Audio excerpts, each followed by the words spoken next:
Assalamualaikum warahmatullahi wabarakatuh. Alhamdulillah nahmaduhu wa nasta'inuhu wa nastaghfiruh wa na'udzubillahi min syururi anfusina wa min sayyiati a'malina. May yahdihillahu fala mudilla lahu wa may yudlil fala hadiya lahu. Walhamdulillazi hadana li hada wa ma kunna linahtadiya laula an hadana Allah. Laqad ja'at rusul rabbina bil haqq wa nudu an dalum jannah urihma bima kuntum ta'malun. Walhamdulillazi arsala rasulahu bil huda wa dinil haqq liyudhhirahu 'ala dini kullih walau karihal musyrikun walau karihal munafiqun walau karihal kafirun. Asyhadu an la ilaha illallah wa asyhadu anna Muhammadar Rasulullah. Rabbi shrah li sadri wa yassir li amri wahlul 'uqdatam min lisani yafqahu qawli. Amma ba'd. Faqala ta'ala fil Qur'anil Karim, a'udzu billahi minasyaitonir rajim. Ya ayyuhalladzina amanu taqullaha haqqa tuqatih wa la tamutunna illa wa antum muslimun. Al-ayah. Bapak-bapak, ibu-ibu, jamaah kajian Al-Quran At-Tauhid rahimakumullah. Pertama-tama kita panjatkan puji syukur kehadirat Allah SWT yang telah melimpahkan nikmah wa insyaallah hidayah kepada kita sekalian hingga kita dapat berkumpul bersama-sama di majelis ini.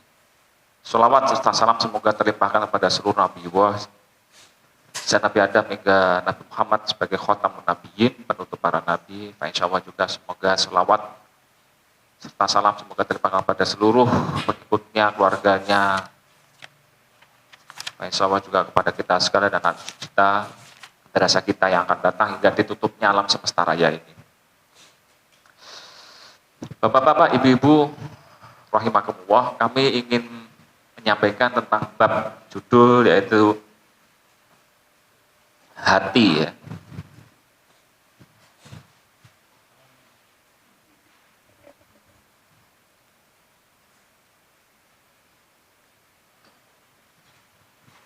Bapak-bapak, ibu-ibu, dalam Al-Quran itu ada istilah fuad, ada istilah fuad, ya. Kemudian jamaknya itu adalah afidah. Ada istilah qalb,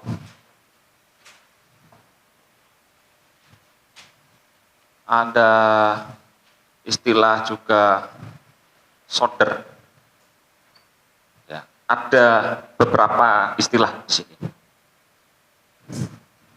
Sering kita dengar fuad, afidah, soder, dan qalb, ya. Terus kemudian ini adalah dalam Al-Quran, ya. Nah, ada istilah juga di bahasa Indonesia, yaitu artinya hati nurani, gitu, ya. Dia menyampaikan. Kalau nurani itu bahasa Arabnya adalah dhamir, ya, nurani. Ini biar paham. Kalau bahasa Arabnya nurani itu dhamirun. Ya. Padahal dhamir itu kalau dalam bahasa Arab itu bukan hanya hati nurani, tetapi juga bisa diartikan ada dua makna, ya, yaitu selain hati nurani, suara yang paling dalam, hati, pikiran, itu juga kalau dalam tata bahasa itu artinya dhamir apa? Kata ganti. Jadi ada istilahnya ya dhamir itu hati. Terus ada kata ganti. Kalau bahasa Inggrisnya itu adalah pronoun. Ya. Kata ganti, misalkan huwa, nahnu, na, hu, hi, ka, lakum, kum, seperti itu. Nah, kalau dalam bahasa Arab admaro yudmiru itu, ya, itu menyembunyikan. Nah, jadi kata dhamir itu dari kata fi'ilnya adalah admaro yudmiru, yang kata kerjanya artinya adalah menyembunyikan, merahasiakan, menyimpan, memelihara. Nah, kata nurani itu dalam bahasa Indonesia itu bisa juga dari bahasa Arab. Ya bukan dari bahasa yang lain. Bisa dari kata bahasa Arabnya nur ain. Nah, nur ain. Nur ain. Ain artinya mata, nur artinya cahaya. Jadi cahaya mata. Kadang ada yang dari mungkin ya nuroni, nuroni. Jadi dua cahaya. Nah, ini tinggal milih dari apa. Karena bahasa Indonesia kan dari bahasa Arab yang kadang latahnya itu akhirnya menjadi sebuah makna. Oh, maksudnya hati nurani. Kemudian kolbun. Kolbun itu dalam bahasa Arab itu artinya diartikan hati atau kolbun atau itisari atau pusat atau pertengahan. Nah, kolbun itu dari kata bahasa Arabnya fi'ilnya itu kolaba yukollibu. Kolaba yukollibu. Yang itu artinya kata kerjanya bolak-balik, Pak.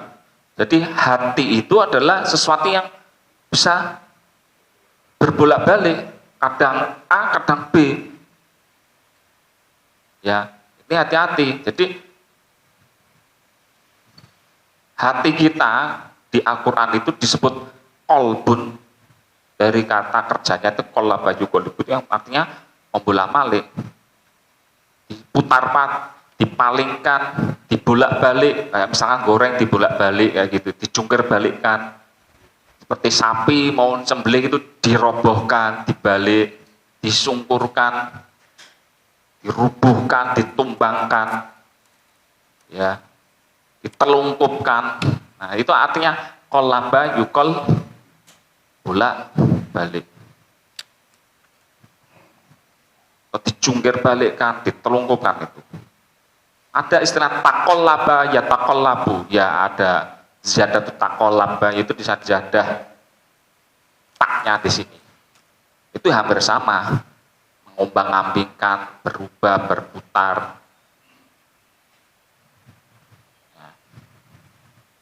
Tetapi Bapak Ibu semuanya, bahwa arti hati dalam bahasa Indonesia itu mempunyai makna yang sering disampaikan. Itu bahasa Indonesianya hati itu bisa liver, Pak. Iya, Pak. Bisa bedakan ini. Hati ini di mana? Di sini. Nah, padahal bahasa Indonesia hati ya liver juga bisa. Liver bahasa Inggrisnya tapi diartikan hati. Bisa liver, jadi organ tubuh yang ada di sini. Kita artikannya hati. Ya, padahal hati itu untuk liver istilahnya, ya, itu untuk di sini itu ya, itu untuk mengambil sari makanan dalam darah, terus menghasilkan empedu dalam kedokteran itu seperti itu. Terus ada istilah juga hati itu, ini ambigu ya istilahnya, ambigu dalam pengertian bahasa Indonesia ya. Ambigu itu paham enggak, Pak? Mempunyai makna yang berbeda. Bisa juga diartikan seperti ini, contoh. Menggoreng sambal goreng hati. Berarti dari apa hati itu? Dari sembelihan hewan atau hewan kurban seperti itu. Ya, berarti kan daging ya. Hati kan daging. Jadi maknanya banyak hati kalau dalam bahasa Indonesia. Terus kalau saya mencontohkan seperti ini. Hatinya berdebar-debar. Berarti apa? Merujuk kepada jantung, Pak. Padahal yang jantung yang berdebar-debar, tapi dalam bahasa Indonesia disebut hati. Nah, ini ambigu. Ya, tapi memang tidak apa-apa. Macam banyaknya hati itu dipakai untuk bahasa kita sehari-hari. Terus kemudian ada juga bagaimana ya membaca dalam hati, berbicara dari hati ke hati, ya dengan jujur dan terbuka. Seperti ini mengatakan bahwa seakan-akan hati itu adalah perasaan batin. Jadi kan ambigu ya. Jadi merujuk kepada perasaan. Jadi kita bicaralah dengan hati yang terbuka, dengan jujur. Terus ada juga hati dipakai untuk tanaman. Ini misalkan seperti ini. Hatinya buah nangka, hatinya batang pisang. Itu kan berarti merujuk kepada arti bagian dari buah itu sendiri. Jadi bagian buah, bagian paling dalam lah. Dalam. Terus kami mencontohkan seperti ini juga. Orang itu baik hatinya. Bagaimana itu? Berarti merujuk kepada sifat. Ya, baik hati. Pada sifat tersebut. Baik hatinya. Terus kemudian ada juga istilahnya, saya sedih hati. Memikirkan nasibku sendiri. Nah, misalkan seperti itu. Hatinya bersedih. Berarti perasaan. Ya. Berarti memang itu ada ambigu ya. Kalau dalam bahasa Arab itu adalah bahasa Al-Quran itu adalah hati, Allah merujuk kepada kalimat yang sering berbolak-balik, kadang A, kadang B. Nah, kemudian tentang nurani seperti itu, ternyata terang beda. Kemudian ada istilah juga Bapak Ibu. Mari kita apa ya istilahnya, urusan iman itu urusan hati ada ya. Sedangkan ilmu itu urusan otak. Tidak, atau misalkan ini, tidak semua urusan itu dapat diselesaikan dengan otak, tapi dengan menggunakan hati. Nah, berarti ada istilah otak dengan hati itu beda. Ya. Makanya Al-Quran itu sering mensinkronkan antara arti fuad nanti ya, kemudian kolab, kemudian soder. Soder itu artinya adalah dada, Pak. Soder itu dada. Kalau kolab, nah kalau soder Al-Quran mengatakan bahwa dalam dada itu bisa diartikan secara eksterior atau interior. Jadi yang terlihat kita juga yang di dalam dada kita. Ya, apa saja di dalam dada itu. Ini tersebut dengan arti kata dada ya, kata kuncinya. Oke, mari kita buka bareng-bareng baca surat 39 Az-Zumar ayat 22.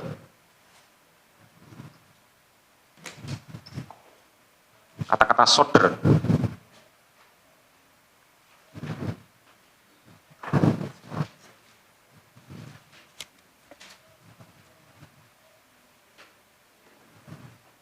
Sambut.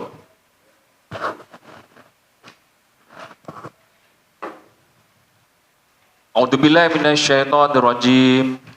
Faman syarahallahu sadrahu lil islami fahuwa ala nurim min rabbih fawailil qasiyati qulubuhum min dzikrillah ulaika fi dhalalim mubin.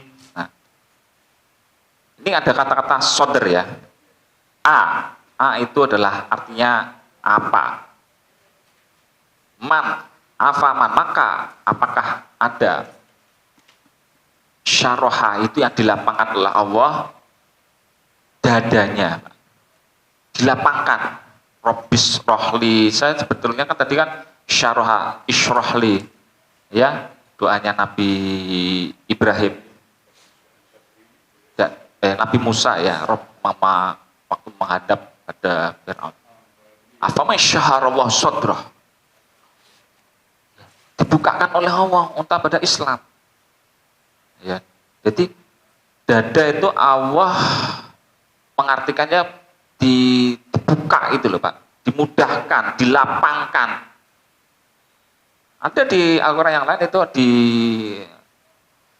kekangan dalam dada. Itu di nanti kalau waktu masuk surga. Dilapangkan dadanya. Untuk apa? Menerima Islam. Fahuwa ala nurim rabbi. Maka ditok oleh Allah bahwa ini mereka, dia itu ada ala nurin. Jadi setelah menerima Islam itu dalam dadanya itu menerima cahaya mirrabbi. Tetapi Allah menyatakan bahwa fa'ilul qasiyah, kebalikannya pada yang tadi syarohan, dibukakan, dilapangkan dadanya, itu apa? Al-qasiyah itu kekerasan dalam kolbunya. Ya, ada syaroha dadanya, kemudian dikembalikan lagi yang bertolak belakang bahwa kolbunya itu kulubun ya jamak dari kolbun ya. Itu min dikirlah, dari ingat dikir dari Allah. Bahwa mereka adalah termasuk orang-orang yang sesat dan nyata.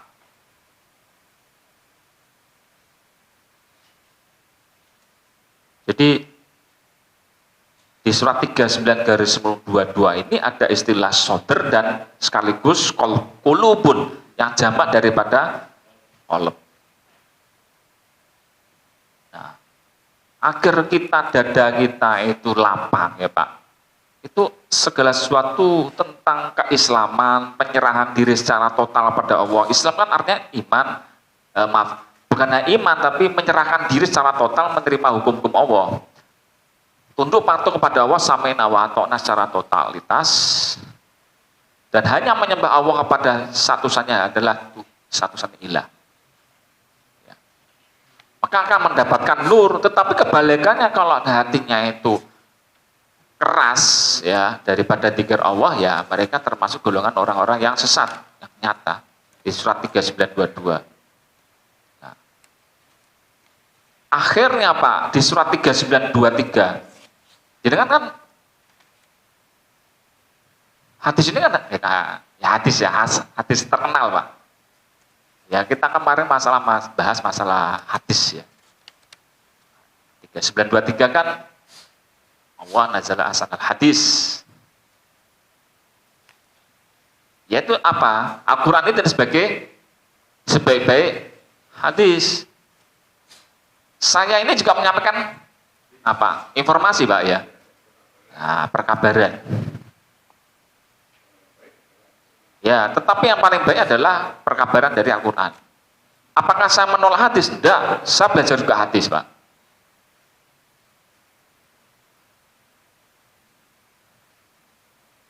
Nah, tentang pembahasan sholat raiso nganggo hadis. Ya saya sholatnya dulu waktu kecil udah pakai. Maksudnya dalam artian dalam kutip ya hadis seperti riwayat perawi seperti itu ya. Tetapi kan dari para penyampai itu adalah termasuk kabar. Jadi paham enggak arti hadis itu? Hadis itu adalah bisa diartikan perkabaran ya atau asar itu peninggalan ya seperti literatur, naskah, buku-buku itu adalah hadis semuanya. Tetapi Allah menunjukkan bahwa di sini Allah menunjukkan bahwa sebaik-baik hadis adalah Quran, yang mana setelah menerima ini 39/22 ya, mana Allah kemudian diturunkan ahsanal hadis kitab mutasyabiha matsaniyah taqsyairu minhu juludul ladina yakhshawna rabbahum. Ya, selaku kitab yang disamarkan, berulang-ulang disamarkan dalam itu artinya ini masih butuh pemikiran. masih abu-abu, perlu pemikiran, misalkan tentang alam semesta raya. Al-Quran menunjukkan tentang penciptaan alam semesta raya. Tentunya ini harus butuh pengetahuan. Yang mana Al-Quran itu sering diulang-ulang, Pak. Ya, misalkan ayat-ayat ini 3923 kan sering diulang-ulang. Ya. Akhirnya Pak, syairu minhu juludul ladina yakhshawna rabbahum sematani juluduhum wa qulubuhum. Ada apa? Di sini 3923 kan ada juga berhubungan dengan kolbun tuh. Sampai gemeter, Pak. Ya, teman. Ada yang sampai kadang gemeteran itu membaca Al-Quran. Banyak, Pak. Banyak yang misalkan orang yang baru masuk Islam, Pak, ya, itu sampai nangis, Pak. Atau orang yang betul-betul yang dulunya dalam kegelapan, kemudian baru ngaji Al-Quran seperti kita, itu sampai nangis ada. Nangis-nangis ada, Pak. Kok rabien-bien? Nah, bahasanya seperti gitu. Saya dulunya kok goblok ya. Ternyata ada yang bisa menerangkan Al-Quran dengan demikian. Kan seperti gitu. Taksya min rujulil ladina yakhshawna rabbahum tsumma talinu juluduhum, kemudian bulu romanya, kulitnya itu takut pada Allah. Ya. Jadi lembut kulit mereka dan kolbu mereka pada zikir, memikir Allah, illa dzikrillah. Dzalika, Allah menuju kepada Al-Quran. Dzalika hudallah yahdihi mayyasha, kepada hamba-hambanya yang dia kehendaki. Ya siapa yang mau melapangkan dadanya di surat 3922-nya itu. Lah kalau hatinya keras ya enggak bisa. Sudah memblok, istilahnya bahasa Al-Quran itu kafir, itu memblok dirinya, tidak mau terima hidayah, ya tidak bisa. Dzalika utawiyat mi'asya wa maydillahu famalahu min had. Dan siapa yang Allah sesatkan maka tiada baginya akan menunjuki. Allah sudah memberi petunjuk, tetapi kalau misalkan dia memblok dirinya, hatinya keras. Kan di surat 2 garis miring 6 ya. Innaladina kafaru, ya. Ini kan diblok ya. Ya. 2 garis miring 6, garis miring 7. Kanan paling atas. Innaladina kafaru sawa'un alaihim a'angdartum am lam tundirum la yu'minun. Khatama wa'ala qulubihim wala sami wa absarihim syahwat wala madabun alim. Sama saja orang-orang kafir itu disampaikan Al-Quran tidak mau, diberi peringatan tidak mau, atau tidak beri peringatan sama saja. Apakah di antara orang-orang kafir, saya bukan misalkan bicara non muslim, itu tidak semuanya, ada segolongan yang pengen tahu, Pak. Pengen tahu ada. Bahkan mereka yang non muslim itu mempelajari kitabnya malah masuk Islam, bukan pelajar Quran, Pak. Tapi dia mempelajari Alkitabnya itu malah masuk Islam. Pengen tahu. Kata kuncinya apa? Pengen tahu. Dibukakan hati, pengen tahu. Jenengan ngaji ke sini pengen tahu enggak? Kalau enggak pengen tahu, pengen belajar, ya sudah. Hanya sebatas itu saja. Dibukakan hatinya pengen tahu. Ya. Jenengan baca Quran pengen tahu. Beda dengan hanya membaca seperti bio, maaf ya, seperti Al-Am. Kan Allah menyatakan bahwa Al-An'am kan, nanti suratnya. Ya. Ini kita buka lagi 1678 ini. 1678 yang hubungannya dengan 7179. Ayat ini kan sering saya sampaikan. Wallahu akhrajakum bimubtuni ummatin la ta'lam syai'a wa ja'al sam'a, ya di surat 1678 ini sam'a, kemudian absor, afidah. Ya. Monggo dibuka.